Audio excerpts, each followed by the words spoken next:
Ondelat. Bonjour à tous. Vous m'avez rarement entendu dire qu'il y avait des leçons à tirer d'une affaire criminelle.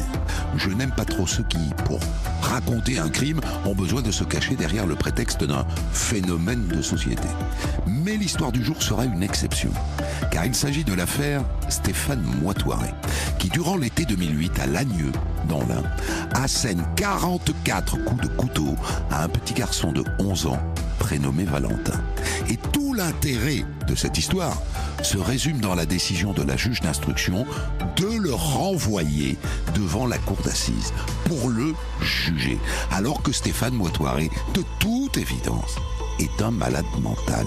Mais à sa décharge, vous verrez que dans cette affaire, les experts psychiatres, au nombre de 10, n'ont pas donné de leur profession le meilleur visage. Ils n'ont pas réussi à se mettre d'accord pour dire si oui ou non, Moitoiré était schizophrène. Et j'ai donc fait appel à l'un de ces psychiatres pour le débrief tout à l'heure, le docteur Paul Bensoussan, que je prends pour l'un des meilleurs experts français. Bonjour à vous. Bonjour Christophe Ondelat. J'aurai donc besoin de vous tout à l'heure. Voici cette histoire que j'ai écrite avec Thomas Oudouard, réalisation Céline Lebras. Europe 1, Christophe Ondelat.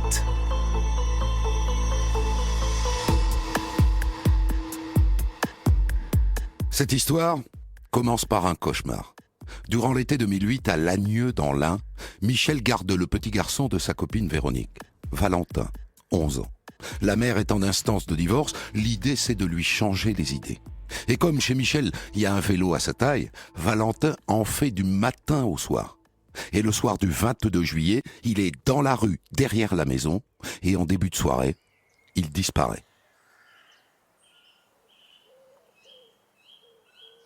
Michel et ses fils partent tout de suite à sa recherche. C'est l'un de ses fils qui trouve d'abord le vélo et juste à côté Valentin, au pied d'un portail, couvert de sang, des plaies sur tout le cou.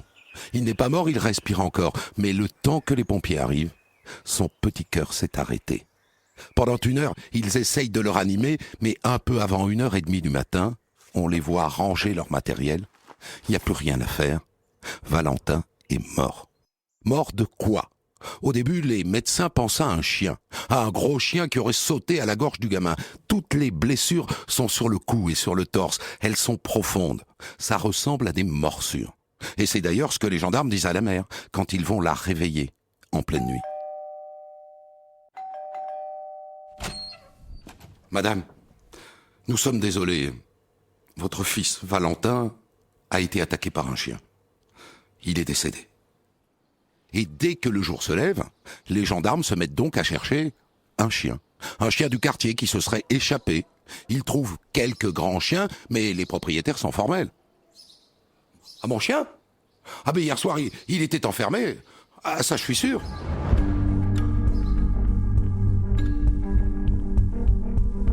Et on voit débarquer à Lagnieu les premiers journalistes. Cette histoire de chien qui tue un enfant en pleine torpeur estivale, c'est une belle affaire. Mais ils sont à peine arrivés que l'histoire change complètement de nature. Dans l'affaire de l'enfant retrouvé mort hier soir à Lagnieu dans l'Ain, le garçon de 11 ans a été tué à l'arme blanche. C'est ce qu'a indiqué tout à l'heure le procureur de la République de Bourg-en-Bresse. Émilie Nora, vous avez assisté à sa conférence de presse. On se dirige peut-être maintenant vers une investigation de grande ampleur. Oui, on pourrait bien s'acheminer vers une enquête de grande envergure. Selon le procureur de Bourg-en-Bresse, Valentin a subi de nombreux coups portés par arme blanche, principalement à hauteur de la gorge et du thorax. Les plaies les plus profondes mesureraient jusqu'à près de 10 cm de long. Valentin n'a pas été tué par un chien. Il a été tué à coups de couteau. C'est un meurtre d'une sauvagerie incroyable. Rendez-vous compte, il y a du sang jusque dans les rues voisines. Sur le sol, sur les murs, il y en a même sur la devanture du pharmacien et sur celle du fleuriste. Les gendarmes, évidemment, font des relevés. Ils analysent ce sang. Ça n'est pas le sang de Valentin. Donc, c'est le sang de son agresseur. Et c'est un bon point pour cette enquête qui débute. Le tueur du petit garçon a signé son crime. Il a laissé son ADN partout.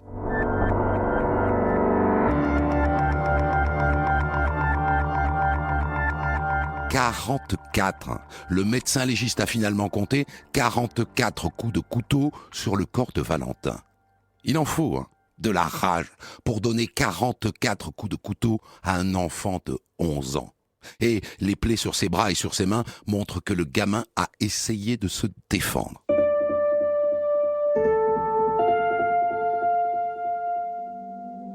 Alors qui est le sauvage qui a fait ça ?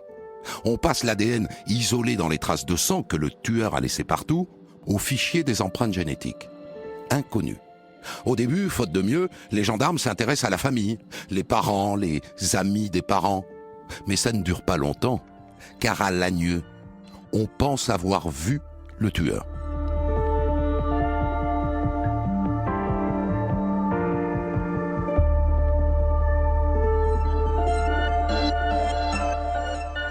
À 23h50, 55, sur la commune de Lagneux, sur la place en face.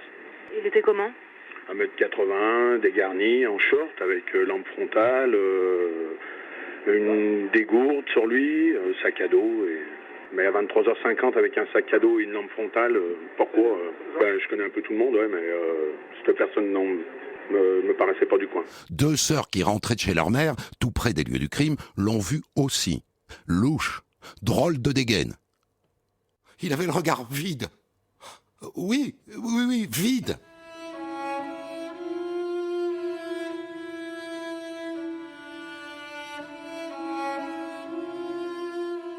Mis bout à bout, tous les témoignages permettent de tracer un portrait assez précis. 1m75, assez costaud. Le type était en sandales et en short. Il portait un t-shirt brun. Et il avait une tête de Sud-Américain. Il n'y a qu'une seule caméra vidéo à Lagneux. Elle est installée juste au-dessus du distributeur de billets. Les gendarmes saisissent l'enregistrement et à 23h37 précise, on voit l'homme passer en short. L'image n'est pas de très bonne qualité, mais on voit qu'il a un vêtement noué autour de la taille.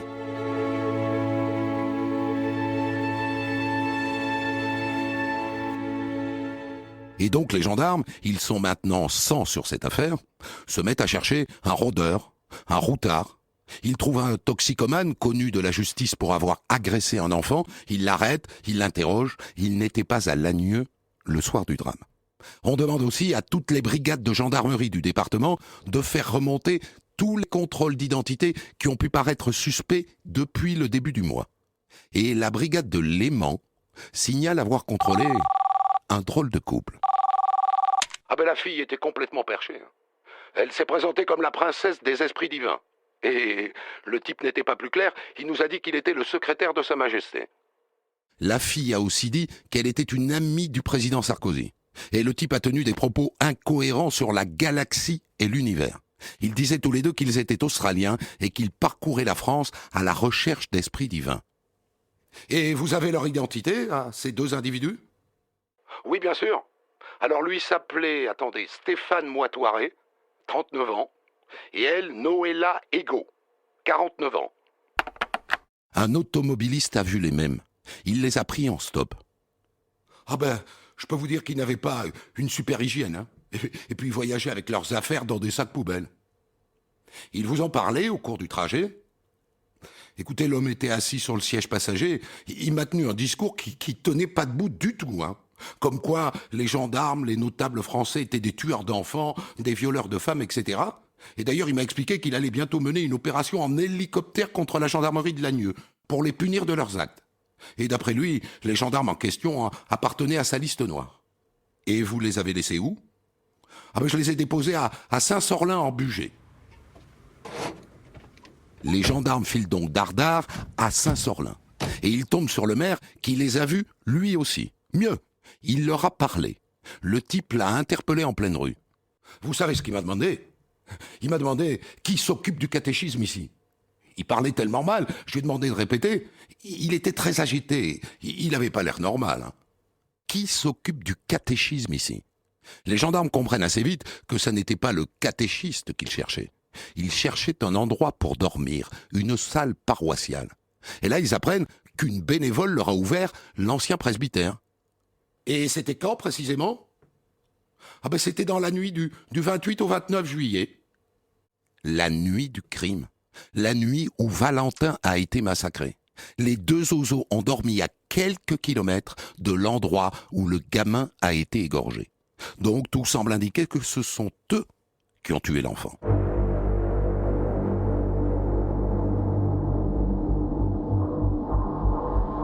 Ils ont dormi chez le curé de Saint-Sorlin le soir du meurtre. Ils ont donc sans doute laissé des traces, et notamment leur ADN. Les gendarmes vont voir. Et des traces, ça, il y a des traces. Il y a des traces de sang sur la porte, il y a de l'eau sur le sol comme s'ils avaient nettoyé, il y a des bougies éteintes posées sur des chaises. Et maintenant, il suffit de comparer ces traces ADN à celles retrouvées sur la scène de crime. Et si ça matche, on sera certain que c'est eux. Mais est-ce qu'on attend les résultats pour les arrêter ? Non, bien sûr. Un mandat d'arrêt est lancé accompagné de 2 portraits robots. Et ça ne traîne pas, quelqu'un les a vus faire du stop loin de Lagnieu, dans l'Ardèche.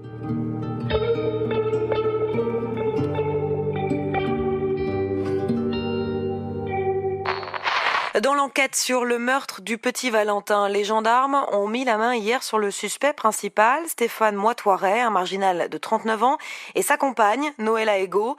Leur portrait robot avait été diffusé en début d'après-midi hier, et ils ont été arrêtés sans violence quelques heures plus tard en Ardèche. Des automobilistes qui les avaient vus faire du stop ont donné l'alerte. Ça y est. Ils ont été arrêtés.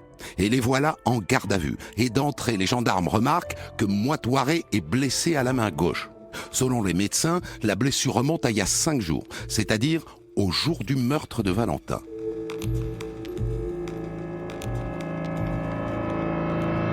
L'interrogatoire commence. Chacun dans une pièce, chacun face à un gendarme. « Vous faites quoi dans la vie, monsieur Moitoiret ? »« Je suis en mission divine. » « Vous faites quoi dans la vie, Madame Ego ? » ?»« Je suis présidente des grandes missions divines, et à ce titre on m'appelle Sa Majesté, ou Son Excellence. Et je dois vous appeler Sa Majesté ? Oui, monsieur. Sinon vous vous exposez à une forte amende, 5 milliards d'euros. Même un pape me doit ce respect. Comme vous faites votre travail, je verrai si je vous envoie cette amende. Voilà le genre de propos que les 2 oiseaux tiennent au début de leur interrogatoire. Et quand on leur demande où ils étaient le soir du crime, ils répondent tous les 2 à la cure de Saint-Sorlin. Ils n'ont pas bougé. Et ça dure comme ça toute la première journée de garde à vue. Les gendarmes apprennent que ça fait 20 ans que ces 2-là vivent ensemble. Ils n'ont jamais eu de téléphone, jamais eu de carte de crédit. Ils font du stop, ils se font héberger de ci, de là, ils vivent de l'aumône qu'on leur fait. Au bout d'une journée de garde à vue, les gendarmes posent sur la table tout ce qu'ils ont réuni comme éléments à charge contre eux. Réponse de Noëlla Ego. « Oh ben c'était sans doute des clones qui ont commis le crime. Ils ont voulu nous gêner dans notre mission divine. » Les gendarmes apprennent aussi que le duo a eu un enfant, une petite fille. Noëlla Ego a d'ailleurs du mal à se souvenir de son prénom. Il leur a été retiré par la DAS, trop occupés par leur mission divine. Et c'est à ce moment-là que tombe le résultat des comparaisons ADN. Et c'est bien lui, c'est Stéphane Moitoiret qui a tué Valentin. Le sang retrouvé sur la scène de crime est le sien. Monsieur Moitoiret, comment est-ce que vous expliquez qu'on retrouve votre ADN sur la scène de crime ? Oh ben, ça doit être un clone. Il y a, figurez-vous, 250 milliards de clones de ma personne sur la Terre. Alors vous voyez. Au 2e jour d'interrogatoire, c'est finalement Noëlla Ego qui craque la première. Stéphane était très en colère ce soir-là. Contre la gendarmerie qui nous avait contrôlés, contre l'État et contre la mairie. On s'est disputé. Il m'a dit qu'il était temps que cette mission se termine et qu'on devrait faire un retour en arrière. Un retour en arrière. Vous pouvez nous préciser de quoi il s'agit ? Ben, c'est un concept que j'ai créé. C'est pour interrompre une mission. Il s'agit de créer un incident, en l'occurrence en tuant quelqu'un. Et Stéphane Moitoiret vous a parlé ce soir-là de procéder à un retour en arrière ? Ah oui ? Oui, je lui ai dit que c'était une bonne chose, parce que moi aussi, j'en avais marre de cette mission. Et là, elle raconte qu'il s'est absenté 1 heure qu'il a quitté la cure, qu'il est parti tout seul et qu'il est rentré couvert de sang. Elle lui a demandé ce qui s'était passé. Il lui a dit qu'il avait tué un enfant. Voilà. Noëlla Ego a craqué. Et à la fin de son audition, elle signe le procès-verbal de son nom. Elle n'écrit pas comme elle l'a fait jusque-là, Sa Majesté. À la fin de cette garde à vue, ils sont mis en examen tous les deux, Moitoiré pour assassinat sur mineur de moins de 15 ans, avec acte de barbarie, et Noëlla Ego pour non-empêchement et non-dénonciation de crime. Sauf qu'à partir de là, vous vous en doutez, va se poser une autre question. Ces deux-là ont des allures de malades mentaux. Ils ont déliré pendant des heures devant les gendarmes. Alors sont-ils responsables pénalement ? Est-ce qu'on pourra les juger devant une cour d'assises ou est-ce qu'ils relèvent de l'hôpital psychiatrique ? La première à apporter son grain au débat est la propre mère de Stéphane Moitoiré. Si Stéphane, si vraiment il l'a fait, il l'a pas fait sciemment. Il se sentait persécuté. Quand on lui parlait, il répondait par chuchotement, parce qu'il était espionné. Quand ils étaient sur la route, il disait que des avions leur rasaient la tête, que les voitures qu'on voulait les écraser, qu'on voulait les tuer, qu'on en avait après eux. Pour moi, il est à 100% irresponsable de l'acte. Si c'est lui qui l'a commis, il est totalement irresponsable de l'acte.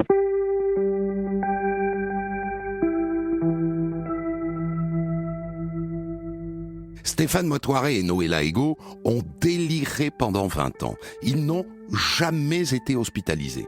Jamais. On a retrouvé quelques-uns de leurs écrits. Et ce qui est intéressant d'ailleurs, c'est que c'est elle, Noëlla, qui apparaît comme le penseur délirant du duo. Lui se remplissait de ce qu'elle disait. Elle faisait vivre un monde où se côtoyaient Luke Skywalker, la reine d'Angleterre et Dark Vador.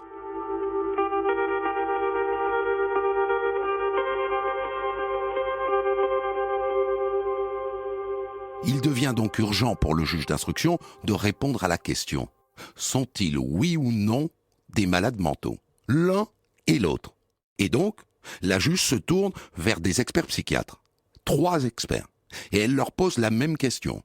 Moitoiré et Ego relèvent-ils de l'article 122-1 du Code pénal ? Leur discernement était-il aboli par la maladie au moment du meurtre de Valentin ?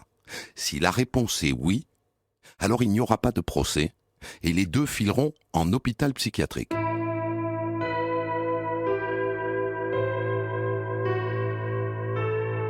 Les 3 psychiatres répondent que Noëlla Ego est responsable. Mais concernant Stéphane Moitoiré, ils divergent. Et au lieu de rendre un rapport commun, un rapport de consensus, comme c'est l'usage, ils rendent 2 rapports différents.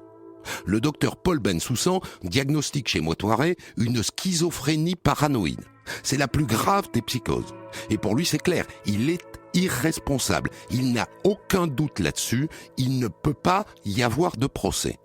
Mais les 2 autres experts psychiatres ne sont pas d'accord. Il n'est pas schizophrène. La preuve, il a nié son crime devant les gendarmes. Et ensuite, il s'est enfui. Les schizophrènes ne font pas ça. Donc son discernement n'était pas aboli, il n'était qu'altéré. Et donc, il peut y avoir un procès.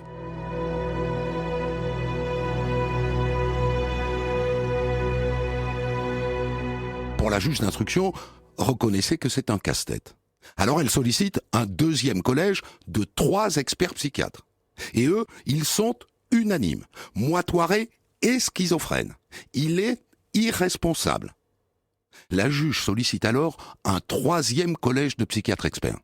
Et là, on hallucine, ils disent tous les 3 que Moitoiré n'est pas schizophrène.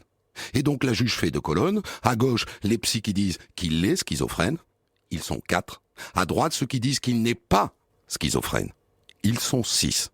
Ils sont plus nombreux. Et donc, elle décide de renvoyer Moitoiré devant la cour d'assises.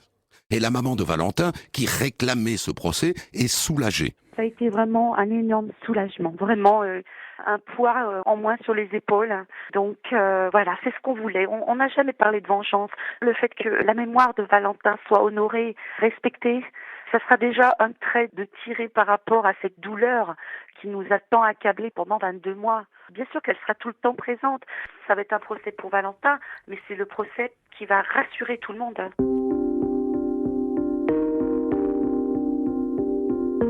Et donc, le 5 décembre 2011, s'ouvre à Bourg-en-Bresse le procès de Stéphane Mautoiré et de Noëlla Ego pour le meurtre du petit Valentin.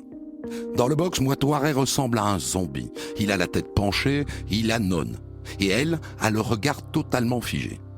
Et le débat sont-ils fous ou pas est au cœur du procès. Avec d'un côté les avocats de Mautoiré, maître Berton et Delarue, pour qui, c'est clair, leur client est fou. Et de l'autre, Gilbert Collard, l'avocat des parents, qui concède qu'il est déséquilibré, mais qui constate qu'il est conscient de ce qu'il a fait.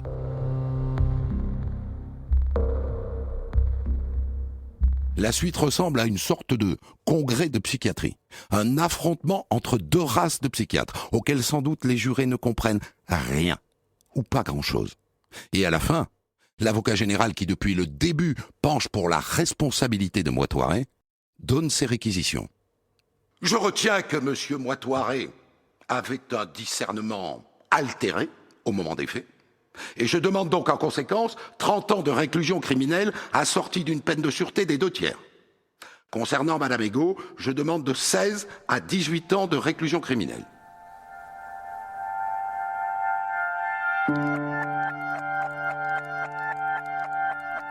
Les avocats de Mautoiré ont beau plaider ensuite qu'ils n'ont aucune raison d'être là, qu'on ne doit pas juger les fous et qu'il faut envoyer Mautoiré à l'hôpital psychiatrique. Le verdict tombe. Stéphane Mautoiré est condamné à la réclusion criminelle à perpétuité, assortie d'une peine de sûreté de 20 ans, et Noëlla Ego est condamnée à 18 ans de réclusion criminelle.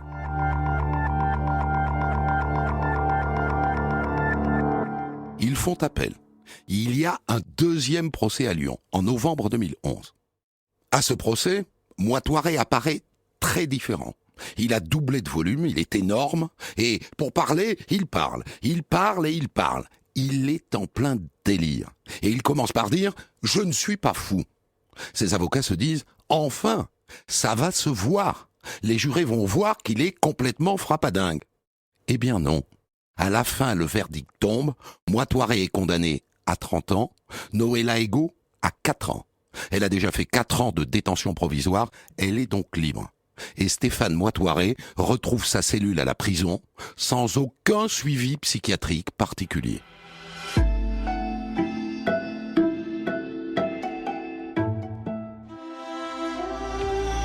Je vous ai raconté aujourd'hui une affaire criminelle de 2008, le meurtre en plein été à Lagnieu dans l'Ain d'un petit garçon de 11 ans prénommé Valentin, tué par un malade mental qui s'appelle Stéphane Mautoiré. Et je vous ai raconté le débat qui a secoué cette enquête et divisé les médecins psychiatres jusqu'à la cour d'assises.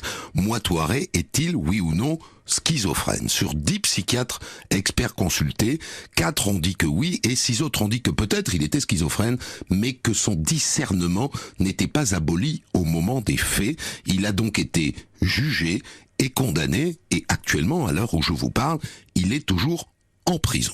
Et je suis avec l'un de ces psychiatres, le premier à avoir détonné, j'ai pas déconné, le docteur Paul Bensoussan. Vous avez été le premier à dire que Mautoiré était schizophrène contre vos 2 confrères avec lesquels vous étiez censé prendre une décision collégiale.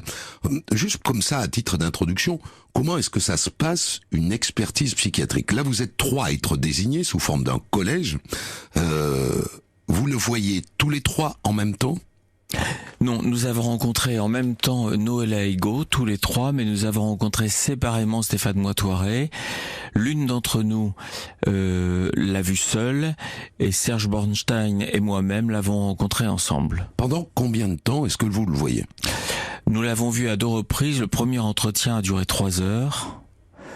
Le second, je dirais, 2 heures.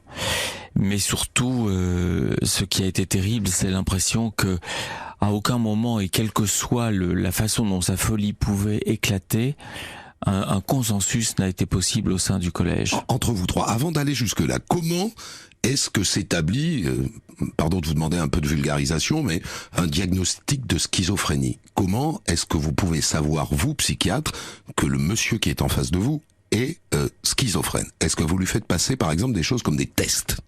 Alors c'est une excellente question parce que en France, vous voyez, Christophe, la plupart se réfèrent à leur expérience. C'est-à-dire que on est dans une psychiatrie qui n'est pas scientifique au sens de ce que je dis n'est ni vérifiable ni réfutable. Et aujourd'hui, l'école de psychiatrie moderne se réfère à ce qu'on appelle des critères diagnostiques qui ont l'inconvénient d'appauvrir un tout petit peu la clinique dans la richesse de description, mais par contre d'avoir une bonne concordance diagnostique. C'est-à-dire que des psychiatres différents faisant l'effort de se référer à ces instruments de diagnostic posent en général le même diagnostic. Ces instruments consistent en quoi, en gros? Ce sont des tests que vous faites passer. Il y a un test qui est connu qui s'appelle le test de Rorschach. Ce sont des taches d'encre réparties sur une feuille de papier. Selon ce qu'on lit dans ces taches d'encre, au fond, on a une lecture de la réalité qui est différente. Et ceux qui voient des monstres là où vous voyez une souris sont schizophrènes. Alors même pour le Rorschach, on a des écoles psychanalytiques où vous apprenez beaucoup plus sur l'interprétant que sur l'interprété. Oui. C'est-à-dire il vous dit ce que lui s'imagine du patient à travers son interprétation.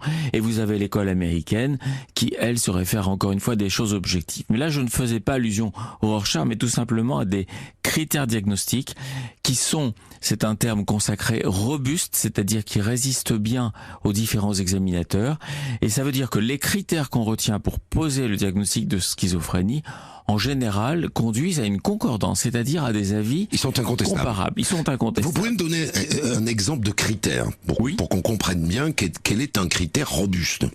Hallucination auditive et attitude d'écoute. Ça veut dire que vous êtes en face de la personne et que attitude d'écoute, ça veut dire que vous voyez clairement qu'il entend des voix.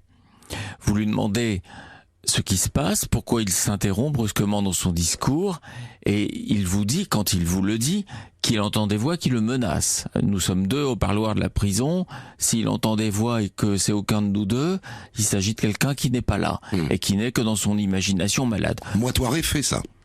Moitoiré avait peu d'hallucinations. Il avait en revanche un délire désorganisé qui fait partie des critères aussi, qu'on appelle paranoïde, c'est-à-dire non structuré, pas logique, pas systématisé, un vaste délire persécutif et imaginatif, et qui ne datait pas exactement du meurtre du petit Valentin, puisque nous serons, après avoir remis notre rapport, nous allons être missionnés pour un complément d'expertise, et ça, écoutez bien Christophe, c'est fascinant, en 1990, c'est-à-dire presque 20 ans avant le meurtre de Valentin, Stéphane Moitoret est arrêté par les gendarmes, il est recherché pour insoumission, il s'est pas présenté pour entrer sous les drapeaux, et il explique que Chirac est à ses trousses, que les mirages de l'armée de l'air française le survolent, qu'il est en danger de mort, qu'il doit rencontrer le pape. 1990.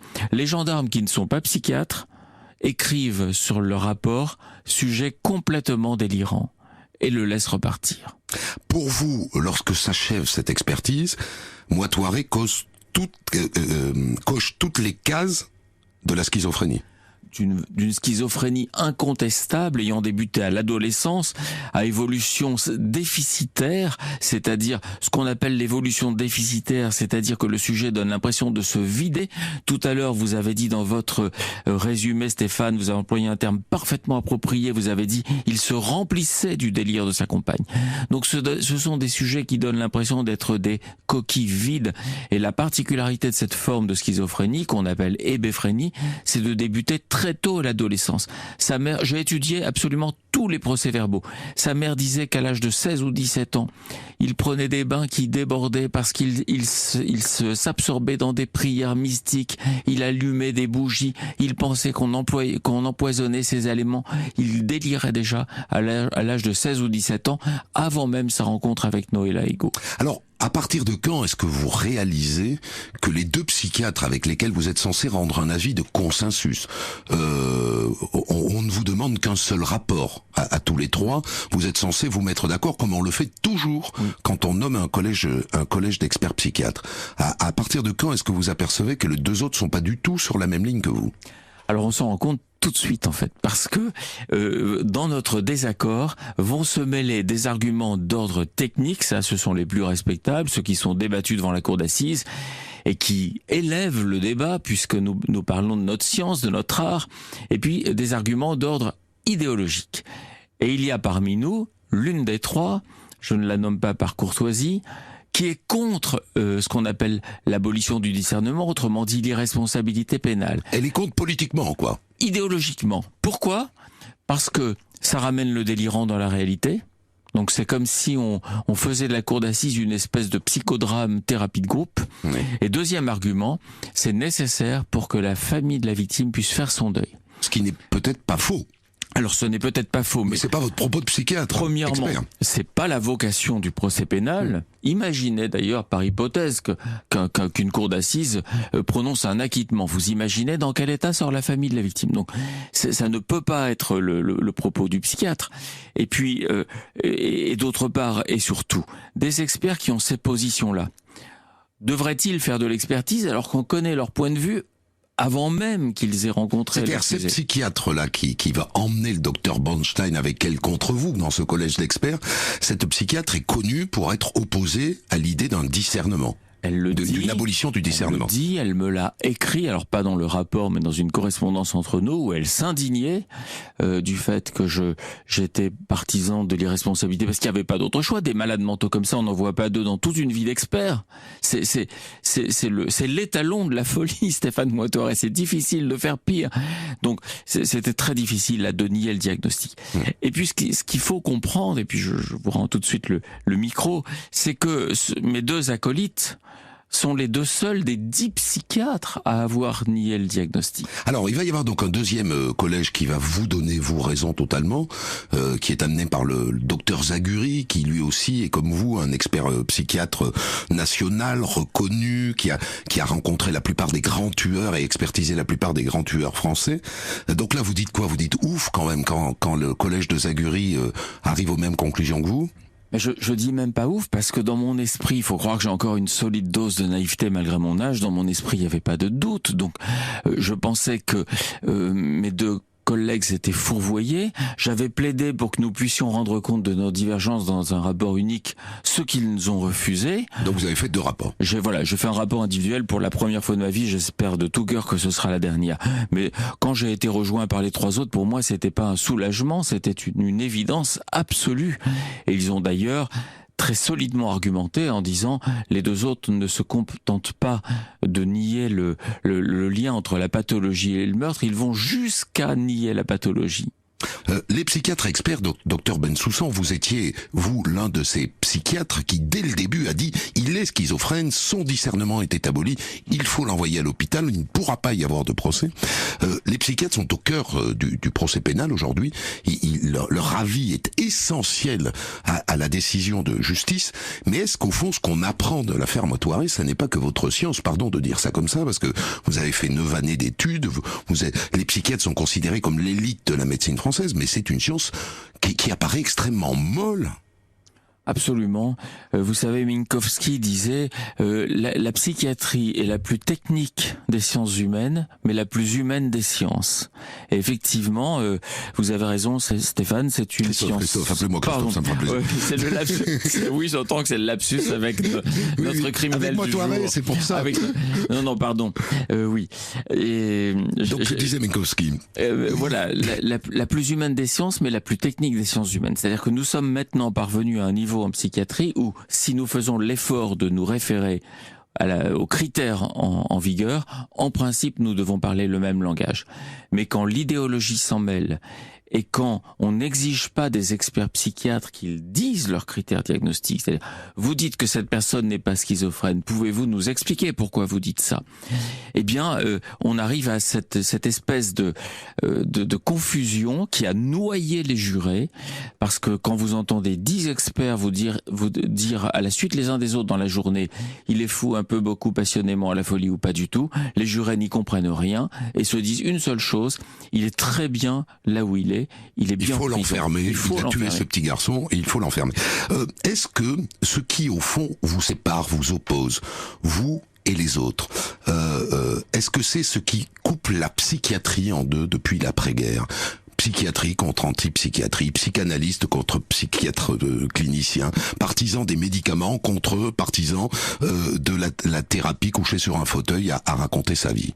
Oui, il est certain que le courant psychanalytique, c'est de très longue date insurgé contre l'idée d'abolition du discernement, autrement dit d'irresponsabilité pénale. Mais il faut savoir que depuis l'Antiquité, on ne juge pas les fous. Dans le Talmud, on ne jugeait pas les fous. Dans le droit romain, on ne jugeait pas les fous. C'est, comme disait Yves Lemoine, magistrat et historien du droit, le malheur de leur état. Ils sont fous, il faut les soigner. Ils ne peuvent pas rendre compte de leurs actes devant la justice. Mais là, il y a eu quand même une magnifique contradiction pendant le procès. Mes deux collègues, dont je vous ai dit qu'ils avaient contesté la psychose, premièrement, n'ont pas discuté la simulation. Il faut savoir que nous étions face au roi d'Australie, à la tête d'une armée de 30 000 volontaires interplanétaires, reçus au Vatican par Jean-Paul II, par Benoît XVI, poursuivis par tous les puissants de ce monde. Mais s'il n'est pas fou, alors c'est un simulateur. La thèse de la simulation n'a pas été discutée. Première contradiction dans le rapport. Deuxième contradiction, le président à la cour d'assises d'appel s'adresse à ma collègue, celle qui avait dit que Stéphane Moitoiré n'était pas psychotique, et il lui pose cette question-là de la façon suivante, là je vous le dis au magnétophone. Écoutez madame l'expert, je vous cache pas qu'on est tous un petit peu perdus, maintenant vous allez nous dire, vous allez répondre simplement à ma question. Moitoiré, pour vous, il est bien psychotique? Oui, monsieur le président. Je vous rappelle que non seulement elle a écrit le contraire, mais on s'est séparés sur le contraire. Et sa psychose, c'est bien la paraphrénie? Oui, monsieur le président. Voilà, ça c'est acté, ça s'est passé exactement comme ça. Mais il n'y a pas eu un avocat qui est monté sur la table en disant « Enfin, c'est pas ce que vous avez écrit ». Est-ce que, au fond, ces débats qui agitent votre métier depuis des décennies ne se trouvent pas aussi confrontés à une époque qui ne peut plus accepter, on le voit par le rôle que les politiques, c'est quelque chose que j'ai pas eu le temps de raconter dans cette affaire, mais Rachida Dati qui était garde des Sceaux, puis Nicolas Sarkozy qui était à l'époque ministre de l'Intérieur et qui allait être candidat à l'élection présidentielle, sont intervenus tous les deux pour dire il faut le juger, pour la famille du petit Valentin. Est-ce que ça n'est pas ça qui, aujourd'hui, vient percuter la psychiatrie et l'espèce de consensus qui régnait depuis, vous le dites alors, depuis l'Antiquité, qu'il ne fallait pas juger les fous? Alors, je suis absolument d'accord avec ça, et l'opinion a l'impression que si un fou criminel est déclaré irresponsable, eh bien c'est une sorte de cadeau qu'on lui fait. On va le soigner alors qu'il a tué un enfant dans des conditions absolument atroces, un crime immotivé, absurde, d'autant plus révoltant qu'il est absurde et incompréhensible. Et surtout, il y a cette idée qui est très répandue que s'il rentre à l'hôpital psychiatrique, il sera peut-être dehors dans quelques mois. Ça, je voudrais quand même dire à nos auditeurs que c'est une idée complètement fausse et que avant de trouver, si Stéphane Moitoiré avait atterri à l'hôpital psychiatrique, avant de trouver un collège de 3 psychiatres qui disent qu'il n'a plus de dangerosité, il se serait collé du temps. Oui, c'est beaucoup plus peut-être qu'en prison. Merci beaucoup. On aurait pu parler encore une demi-heure, 3/4 d'heure. Paul Bensoussan, merci en tout cas d'être venu éclairer cette histoire tout à fait passionnante. Des centaines d'histoires disponibles sur vos plateformes d'écoute et sur europe1.fr.